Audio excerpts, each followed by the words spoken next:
Hi everyone, Kelt here, bringing you my thoughts on the British royal family and Harry and Meghan. Today I'm going to talk to you about King Charles. On X, there's been a lot of talk about people urging King Charles to dissolve Parliament due to frustrations over government handling like immigration and economic challenges. Some see it as a way to address a perceived lack of accountability.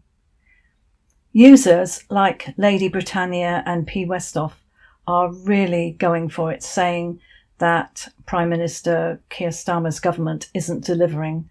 They point to the Civil Contingencies Act of 2004, suggesting a crisis could let the government grab control and want Charles to hit the reset button. Another one claims that Starmer is breaking the country to provoke a backlash. Sean G. Buckley warns of roadblocks like the civil service or House of Lords resistance, hinting at distrust in the system. It's not a massive movement, it's just loud voices amplified by frustration. This idea might come from the 2017 BBC drama King Charles III, where Charles, played by Tim Pigott-Smith, takes the throne after Queen Elizabeth II's death. He clashes with the Prime Minister over a press freedom bill, refuses royal assent, and storms into the House of Commons to dissolve Parliament. It's dramatic, with riots and tanks, even Diana's ghost, but it's pure fiction. Charles is forced to abdicate and William becomes king. The show's image of a king overriding a failing government feels a bit like fantasy, but a lot of ex-users are demanding that King Charles do something like this. I don't know if it's possible in this day and age. I don't think it is. And I guess the reality is that King Charles, although a king, cannot do this.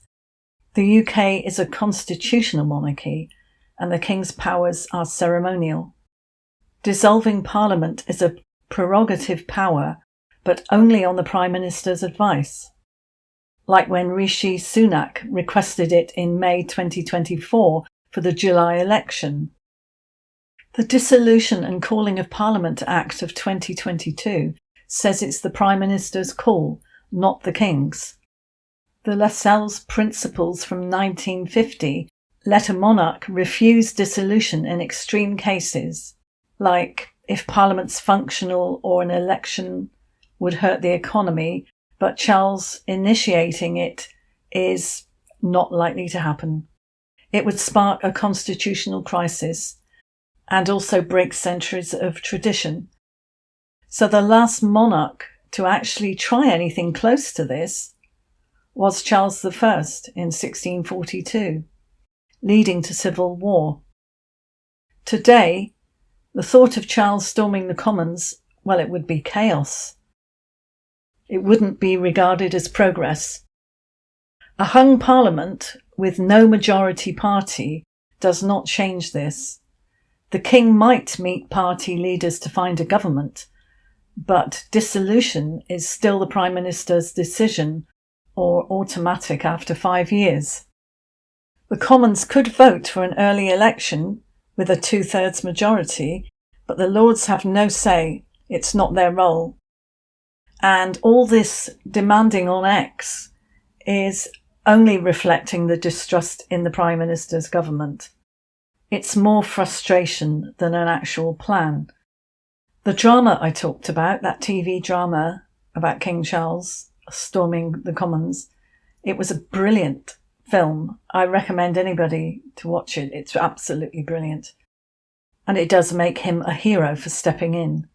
But in real life, the king stays neutral and sticks to his ribbon cutting and historical visits, not power grabs. So ex-users do see the monarchy as a last resort, but it is fantasy. It's not reality. The Crown's role is symbolic, not political, although they do like to sometimes get involved in politics. And King Charles has been known for this. So all this shows public discontent, not a constitutional fix. So it will be voters and the next elections that will be the real path forward, not likely to be King Charles. Although, when he hands over the throne to William, or when William inherits it, things could change quite dramatically. There seems to be an awful lot that William is changing already, judging by what his plans are for the actual coronation. See one of my previous videos on this.